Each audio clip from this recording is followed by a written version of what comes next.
하나님의 말씀 마태복음 23장 29절에서 39절 말씀을 함께 합독하겠습니다.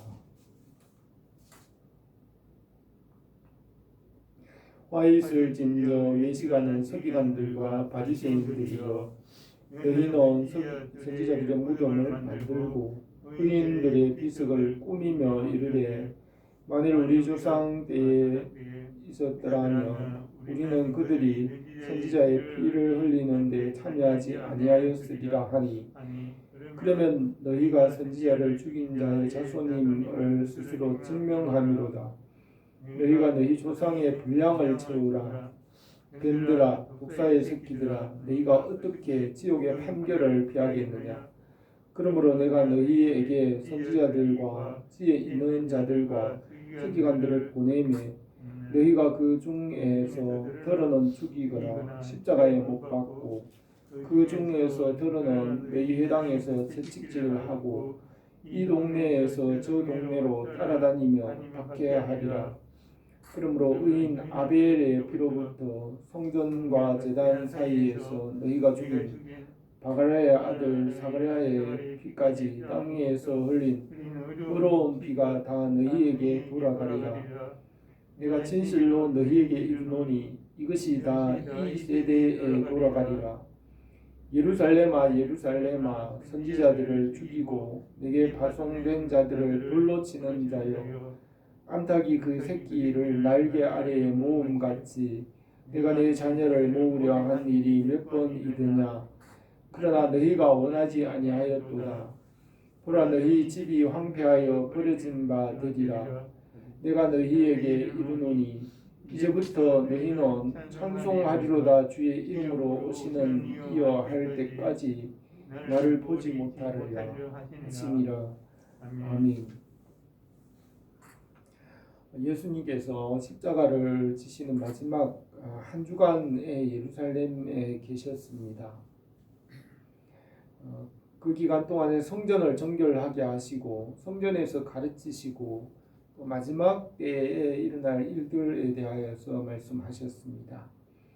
성전에서 대제사장과 장로들은 예수님을 죽이기 위해 공의회에서 이미 결의를 하고 기회를 찾았습니다. 그들은 사람들을 보내어 예수님께 어려운 질문을 하여 을무와 함정에 빠지게 하려고 하였습니다. 주님께서 3년 동안 예루살렘에 오실 때마다 그들과 갈등하였고 이 마지막 주간에 그들을 책망하였지만 회개하지 않았습니다. 이 마지막 주간에 주님께서 그들의 외식과 악행을 강하게 책망하셨습니다. 그들이 말씀을 가르치는 모세의 자리에 앉아서 외식하며 천국 문을 가로막고 자기들뿐 아니라 다른 사람도 들어가지 못하게 하였습니다. 그들은 말씀을 알지 않고 세상의 유익과 권세와 이익만을 추구하고 맹인이 맹인을 인도하였습니다. 그러므로 그들의 외식을 주님께서 책망하시고 하셨습니다. 그들은 외식을 함으로 믿음과 의와 사랑은 버렸습니다.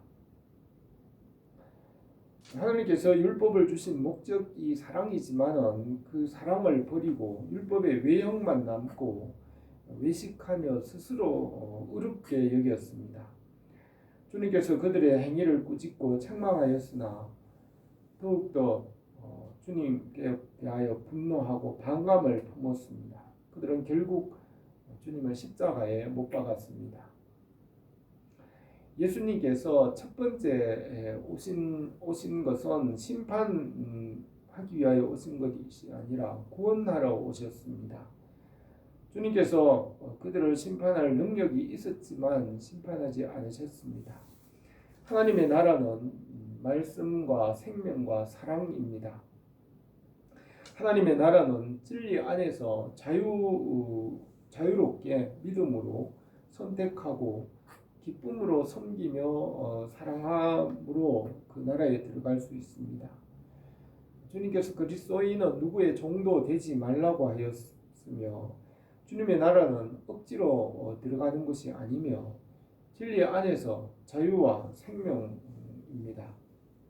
예수님께서 힘과 능력이 있으시지만 그들에게 자유로운 선택과 기쁨으로 즐거움으로 하나님의 말씀을 믿고 순종하고 섬기게 하며 사랑으로 주님의 나라에 들어가게 하십니다.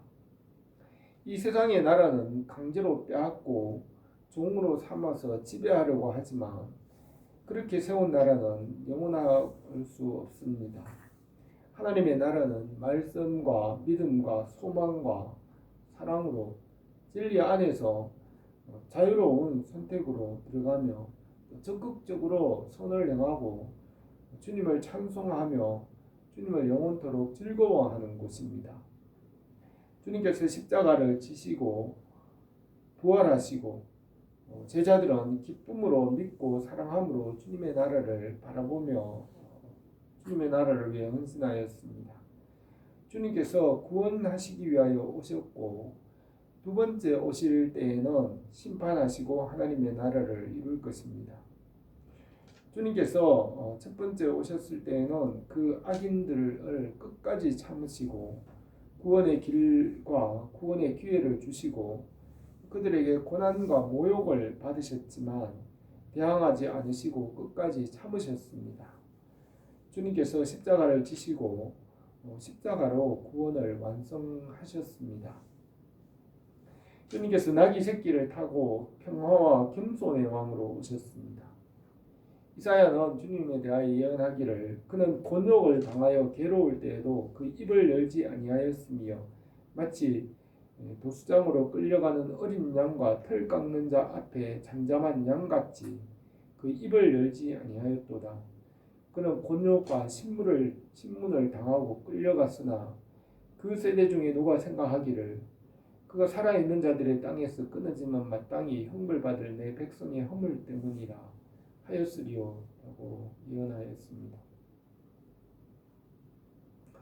주님께서 서기관과 바리새인들을 책망하시며 회개하기를 바라시고 무력이나 강제로 하지 않으셨습니다. 하나님의 나라는 강제로 얻는 것이 아니며 진리를 믿고 자유로운 의지로 선택하여 가는 것입니다. 주님께서 그 모든 일의 모범을 보이시고 구원의 길을 보여주셨습니다. 지금은 구원의 때이고 은혜의 때이며 주님의 나라를 선택하고 믿고 들어가서 차지할 수 있는 때입니다. 주님께서 서기관과 바리새인들의 외식을 강하게 책망하시고 그들이 받을 화를 말씀하셨습니다. 그것을 말씀하신 것은 그들이 아직도 그때까지 회개할 수 있는 기회가 있기 때문입니다. 그러나 그들은 끝까지 회개하지 않고 주님을 십자가에 못 박았으며 그것이 그들이 선택한 길이었습니다. 율법은 외형이고 사랑과 믿음은 율법의 목적이지만 그들은 외형만 가지고 믿음과 의와 사랑을 버렸습니다. 사도 바울도 이전에는 율법사였고 바리새인으로 교회와 복음을 박해하였지만 주님을 만난 이후에 그 율법의 외형에서 떠나 자신을 십자가에 못 박고 복음을 믿고 믿음으로 그의 일생을 살았습니다. 바울은 내가 그리스도와 함께 십자가에 못 박혔나니 그런즉 이제는 내가 사는 것이 아니며 오직 내 안에 그리스도께서 사시는 것이라. 이제 내가 육체 가운데 사는 것은 나를 사랑하사 나를 위하여 자기 자신을 버리신 하나님의 아들을 믿는 믿음 안에서 사는 것이라고 했습니다. 바울은 율법사와 바리새인이었지만은 그가 복음으로 나가기 위하여 일생 동안 노력하였습니다. 그는 자신을 그리스도와 함께 십자가에 못 박는 것이 구원을 얻는 길임을 깨닫고 복음을 위하여 살았습니다. 그는 율법에 대하여서 매일 죽는다고 하였습니다. 형제들아, 내가 그리스도 예수 우리 주 안에서 가진 바 너희에 대한 나의 자랑을 두고 단언하느니 나는 날마다 죽노라고 하였습니다. 그의 겉사람은 낡아지지만 속사람은 날마다 새로워진다고 하였습니다. 율법에 대하여 자신과 세상에 대하여 십자가에 못 박히고 믿음으로 살았습니다. 서기관과 바리새인들을 책망하시고 복음과 믿음으로 나오게 말씀하셨습니다. 신앙생활은 우선순위입니다. 서기관과 바리새인들이나 주님과 교회를 위하여서 일을 많이 하더라도 우선순위가 하나님 중심, 성경 중심, 교회 중심이 되어야 합니다. 일을 많이 한다고 자기가 중심이 되고 하나님이 나중이 된다면 우상숭배나 다름이 없을 것입니다. 하나님의 일을 많이 한다고 자기 중심이 되면 세상 일을 하는 것과 다름이 없습니다. 서기관들과 바리새인들은 자기들이 하나님의 일을 한다고 하면서 자기 뜻과 자기들의 목적이 중심이 되었습니다. 주님께서는 먼저 그의 나라와 그의 의를 구하라. 그리하면 주님 안에서, 말씀 안에서 다른 것을 더해 주신다고 하셨습니다. 하나님은 마음 중심을 보시고 외모를 보시지 않으십니다. 네 마음을 다하고 뜻을 다하고 목숨을 다하여 주님을 사랑하라 하셨습니다. 이 우선순위에서 하나님이 중심이 먼저가 되게 하십니다. 주님의 나라는 자원하여 기쁨으로 순종하며 사랑함으로 들어가게 하십니다. 오늘 이 본문에서 주님께서 서기관과 바리새인들의 외식을 책망하신 말씀을 몇 가지로 생각하겠습니다. 첫 번째로 그들은 선지자들을 죽이고 의인을 박해하였습니다. 29절에서 화 있을 진저 외식하는 서기관들과 바리새인들이여 너희는 선지자들의 무덤을 만들고 의인들의 비석을 꾸미고 이르되 만일 우리가 조상 때에 있었더라면 우리는 그들이 선지자의 피를 흘리는데 참여하지 아니하였으리라 하니 그러면 너희가 선지자를 죽인 자의 자손임을 스스로 증명함이로다. 너희가 너희 조상의 분량을 채우라고 하였습니다. 서기관과 바리새인들은 하나님 앞에서 정직하게 행하지 않고 선지자들이나 의인들의 무덤을 장식하며 그것을 자기들의 의로움으로 삼으려 하였습니다. 하나님과 말씀 앞에 믿음으로 살지 않고 선지자들의 의를 내세우고 자기들이 의로운 것처럼 꾸미려고 하는 것입니다. 그들은 결국 의인들과 선지자들을 박해하는 일과 같은 일을 하는 것입니다. 의인들과 선지자들의 무덤을 꾸미며 그들의 자신은 의인의 편이라고 외식하는 것은 스스로 선지자들을 죽인 자들의 자손임을 증명한다고 주님께서 말씀하셨습니다. 하나님 앞에서 말씀을 따라 살지 않고 다른 사람의 것으로 자기 행위를 장식하려고 했던 것입니다. 율법은 행위에 속한 것이고 행위로는 의로울 수 없으며 율법의 의로는 의롭게 될 수 없습니다. 바울은 율법의 의를 따라 교회를 박해하였습니다. 예수님을 만나고 복음을 믿음으로 하나님의 의를 얻게 됩니다. 바울은 율법의 의를 따르려고 하는 갈라디아 사람들을 어리석다고 하였습니다.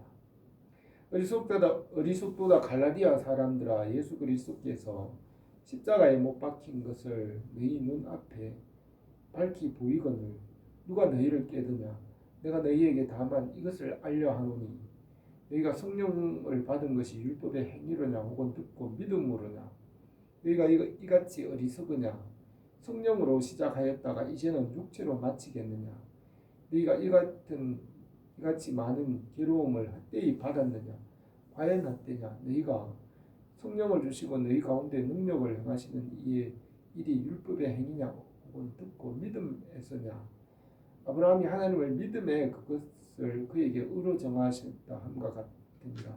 그런즉 믿음으로 말미암은 자들은 아브라함의 자손인 줄 알지라고 하였습니다. 율법의 행위가 아니라 말씀을 믿음으로, 하나님을 믿음으로 의롭다고 인정을 받습니다. 율법의 행위에서 벗어나 말씀과 믿음과 성령으로 의롭게 하십니다. 율법과 행위와 육신은 땅에 속하였으며 말씀과 성령은 하늘에서 내려온 것입니다. 땅에 속한 것이 아니라 하늘에서 내려온 말씀과 성령으로 의롭게 하십니다. 말씀을 믿고 십자가의 은혜와 부활의 생명과 성령의 인도하심은 하늘에 속한 것이며 하늘에서 우리에게 내려주시는 것입니다. 율법은 땅에 속하였으므로 헛되지만 하늘로부터 내려주시는 주님의 은혜와 성령님은 영원한 것입니다. 하늘로부터 내려오신 말씀과 믿음과 성령으로 하나님의 의를 얻게 하십니다. 이 육신에 속한 것, 땅에 속한 것은 하나님의 뜻을 이룰 수 없으며 성령을 따라 행함으로 육신을 이길 수 있습니다. 육신에 속한 것은 성령을 대적하고 육신의 일을 십자가에 못 박고 성령을 따라 행함으로 열매를 맺을 수 있습니다. 육신의 일과 성령의 일은 분명하게 구별할 수 있습니다. 육체에 속한 것은 우상 숭배와 술 취하고 방탕하며 원수를 맺고 시기하고 분내고 분열과 이단 같은 것이며 이러한 것은 하나님의 나라를 유업으로 받을 수 없습니다. 성령의 열매는 사랑과 희락과 화평과 오래 참음과 자비와 양선과 충성과 온유와 절제와 같은 것이며 이 같은 것을 금지할 법이 없습니다. 그리스도 예수의 사람들은 육체와 함께 그 정욕과 탐심을 십자가에 못 박았습니다. 서기관과 바리새인들은 의인들과 선지자의 무덤을 장식하며 자기의 행위를 그것으로 꾸미려고 하였습니다. 말씀과 믿음을 내버리고 죽은 자들의 의로움으로 자기 의로움을 삼으려고 하였습니다. 율법의 외식으로 의롭게 될 수 없으며 말씀과 기도로 의롭게 하십니다. 이 땅에 속한 것이 아니라 하늘로부터 내려오는 주님의 은혜와 성령과 예수님을 믿음으로 의롭고 거룩하게 하십니다. 우리가 하나님 앞에서 의롭고 거룩하게 살 수 있도록 위로부터 내려주시는 은혜가 우리에게 넘치기로 합니다. 두 번째로 박해자와 핍박자들을 책망하셨습니다. 33절에서 뱀들아 독사의 새끼들아 너희가 어떻게 지옥의 판결을 피하겠느냐. 그러므로 내가 너희에게 선지자들과 지혜 있는 자들과 서기관들을 보내매 너희가 그 중에 덜어는 죽이거나 십자가에 못 박고 그 중에 덜어는 회당에서 채찍질하고 이 동네에서 저 동네로 따라다니며 박해하리라 하셨습니다. 서기관과 바리새인들과 예루살렘 성전에 있는 장로들에게 화 있을 진저라고 직접적으로 책망하셨습니다. 뱀들아 독사의 새끼들아 너희가 어떻게 지옥의 판결을 피하겠느냐 하셨습니다. 이전에는 주님께서 서기관들과 바리새인들의 행위를 비유로 많이 말씀하시고 직접 충돌을 피하셨습니다. 포도원 농부의 비유나 돌아온 아들이나 밭의 가라지와 같은 비유들로서 그들의 행위를 말씀하셨습니다. 그들은 그 비유를 생각한 후에 주님을 시험하였습니다. 그들이 끝까지 회개하지 않으므로 이제는 이 마지막 주에는 그들을 직접 책망하셨습니다. 뱀들아 독사의 새끼들아 하시며 강하게 책망하셨습니다. 스데반 집사는 그의 설교에서 회개하지 않는 자들을 책망하였습니다. 목이 곧고 마음과 귀에 할례를 받지 못한 사람들아 너희도 너희 조상과 같이 항상 성령을 거스르는도다. 너희 조상들이 선지자들 중에 누구를 박해하지 아니하였느냐. 의인이 오시리라고 예언한 자들을 그들이 죽였고 이제 너희는 그 의인들을 잡아준 자요 살인한 자가 되나니 너희는 천사가 전한 율법을 받고도 지키지 아니하였도다 하였습니다. 스데반이 이렇게 책망함으로 그들이 마음에 찔려 그를 향하여 이를 갈며 큰 소리를 지르고 길을 막고 일제히 달려들어 그를 성 밖으로 끌고 가서 내치고 돌로 쳤습니다. 스데반은 순교하면서 주 예수여 내 영혼을 받으시옵소서 하고 무릎을 꿇고 주여 이 죄를 그들에게 돌리지 마옵소서 기도하며 영혼이 잠들었습니다. 세례 요한도 하나님께서 주신 사명을 감당하기 위해 회개의 복음을 전하였고 높은 사람, 낮은 사람을 가리지 않고 모든 사람들에게 회개하라고 외쳤습니다. 세례 요한은 헤롯 왕의 부도덕함을 정면으로 책망하고 피하지 않았습니다. 헤롯 왕은 세례 요한을 선지자로 알고 두려워하였지만 그를 감옥에 가두었습니다. 헤롯은 세례 요한의 말을 듣고 번민하였지만 결국 그를 죽였습니다. 세례 요한은 하나님이 주신 사명을 끝까지 감당하고 죽었습니다. 예수님께서도 마지막 한 주간 서기관과 바리새인들을 정면으로 책망하셨습니다. 그들에게 아직도 회개할 기회가 있으므로 마지막 회개하도록 그들을 책망하셨습니다. 35절에 그러므로 의인 아벨의 피로부터 성전과 제단 사이에서 너희가 죽인 바가랴의 아들 사가랴의 피까지 땅 위에서 흘린 의로운 피가 다 너희에게 돌아가리라. 내가 진실로 너희에게 이르노니 이것이 다 이 세대로 돌아가리라 하였습니다. 사가랴는 세례 요한의 아버지로서 제사장이었습니다. 예수님께서 태어날 당시에 사가랴는 제사장의 임무를 행하였고 그의 아내 엘리사벳은 아론의 후손으로 세례 요한을 낳았습니다. 엘리사벳은 주님의 어머니 마리아와 친척이었고 제사장의 후손이었습니다. 사가랴와 엘리사벳의 노부부는 노년에 세례 요한을 낳았습니다. 사가랴는 제단과 성전 사이에서 죽임을 당하였다고 말하고 있는데 성경에는 바가랴의 아들 사가랴가 요한의 아버지인지는 분명히 말하지 않지만 시간상으로 보면 요한의 아버지 사가랴일 수 있습니다. 사가랴는 의인으로 순교를 당하였으며 가인이 죽인 아벨의 피로부터 땅 위에 의로운 피의 대가를 외식하는 자들 받을 것이라고 하셨습니다. 주님께서 십자가에서 그들의 죄를 대속하시고 부활하셨습니다. 주님께서 그들을 심판하실 능력이 있으시지만 십자가를 지셨습니다.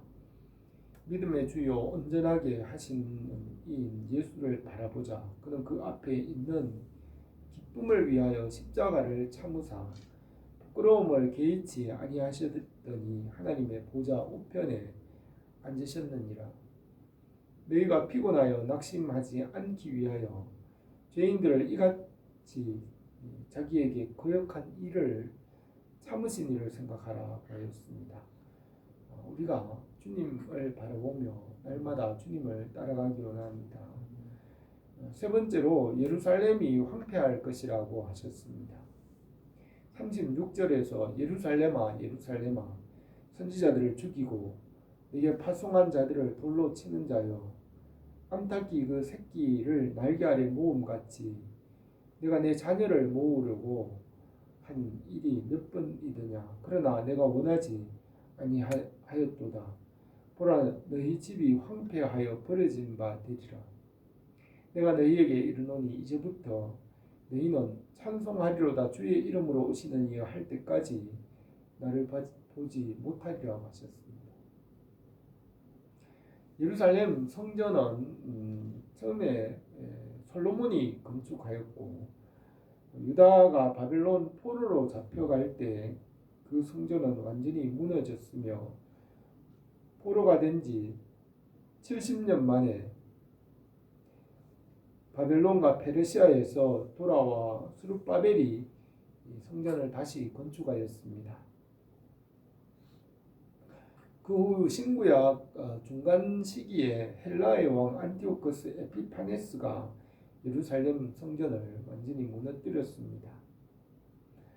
주님께서 오시기 50년 전에 유대 땅을 가나라는 로마의 분봉왕 헤롯이 유대인의 한심을 사기 위하여 예루살렘 성전을 건축하였습니다. 주님께서 십자가에 죽으시고 부활하시고 승천하신 후에 30년 정도 지나서 주후 70년경에 유대인들이 로마를 반역하였으므로 로마의 장군 디도 장군이 예루살렘 성전을 완전히 무너뜨렸습니다. 그 이후로 이제까지 2000년이 넘도록 예루살렘 성전 자리에는 이슬람 사원이 세워져 있으며 예루살렘 성전의 동쪽 벽만 남아 있습니다. 유대인들은 예루살렘 성전의 회복을 위하여 성전을 순례하며 그 남은 동쪽 성벽에서 기도함으로 그 예루살렘의 남은 동쪽 벽을 풍극의 벽이라고 부르고 있습니다. 예수님께서 예루살렘 성전이 무너질 것이라고 예언하였으며 이 성전은 이제까지 건축되지 못하고 이방인의 신전이 그 자리에 서 있습니다. 이 땅 위의 성전은 영원하지 못하고 주님께서는 이 땅 위의 성전의 제사장이 되지 않으시고 하늘의 성전의 대제사장이 되셨습니다. 영원하신 왕이신 멜기세덱의 순서를 따라서 주님께서 하늘의 성전의 대제사장이 되시고 우리의 중보자가 되셨습니다. 땅 위의 율법으로는 구원받을 수 없으며 땅 위에는 영원한 안식처가 없습니다. 땅 위에 있는 것은 헛되게 되고 결국 지나가지만 하늘로부터 주시는 하나님의 약속과 진리는 우리의 영원한 처소가 됩니다. 말씀을 믿고 성령의 도우심을 따라 하나님의 나라가 임합니다. 하나님께서 암탉을 그 날개 안에 그 새끼를 품는 것 같이 예루살렘과 주의 자녀를 모으려고 하였지만 예루살렘은 결국 무너지고 황폐하게 되었습니다. 성전은 돌 위에 돌 하나도 남지 않고 무너질 것이라고 예언하였고 땅 위에 있는 것은 결국 무너지고 없어지는 것입니다. 땅 위에 있는 것과 율법은 지나가며 낡아지더라도 하나님의 말씀은 천지가 없어지더라도 1.1획이라도 떨어지지 않고 다 이루십니다. 그 약속의 말씀 위에 믿음으로 견고하게 뿌리를 내림으로 우리가 주님의 나라에 들어가게 하십니다. 성령께서 우리의 구원의 보증이 되시고 인치시고 주님의 나라에 이르기까지 끝까지 인도하십니다. 성령께서 우리를 넉넉히 이기게 하시고 그 은혜 안에서 새롭게 하십니다. 우리가 주님의 은혜 안에서 항상 풍성하게 하시기 원합니다. 이 말씀에서 주님은 외식하는 서기관과 바리새인들을 책망하셨습니다. 주님께서는 구원하시기 위하여 오셨고 심판하지 않으셨습니다. 율법에서 믿음으로 나가도록 성령으로 도우십니다. 바울은 율법에서 복음으로 나가기 위하여 힘썼으며 일생을 복음을 위해 살았습니다. 핍박자들과 박해자들에게 임할 화를 주님께서 말씀하시고 그들에게 회개하게 하셨습니다. 그들은 주님의 십자가를 못 받고 예루살렘은 황폐하게 되었습니다. 우리 교회가 주님 은혜 안에서 하나님께서 위로부터 내려주시는 것이 항상 풍성하기로 합니다. 기도드리겠습니다. 거룩하신 우리 하나님 아버지, 오늘도 우리가 주님의 은혜의 보좌로 나갑니다. 말씀의 자리로 나갑니다. 이 세상의 모든 것들은 다 지나가고 낡아지고 없어지는 것들이지만 주님의 말씀과 위로부터 내려주시는 은혜와 성령의 역사는 우리에게 영원한 약속이 되며 변치 않는 것인 줄 믿습니다. 우리가 날마다 이 믿음 위에 견고하게 하여 주시고 표가 굳어 열매가 맺으며 하나님께 영광이 되게 하옵소서. 예수님의 이름으로 기도드립니다.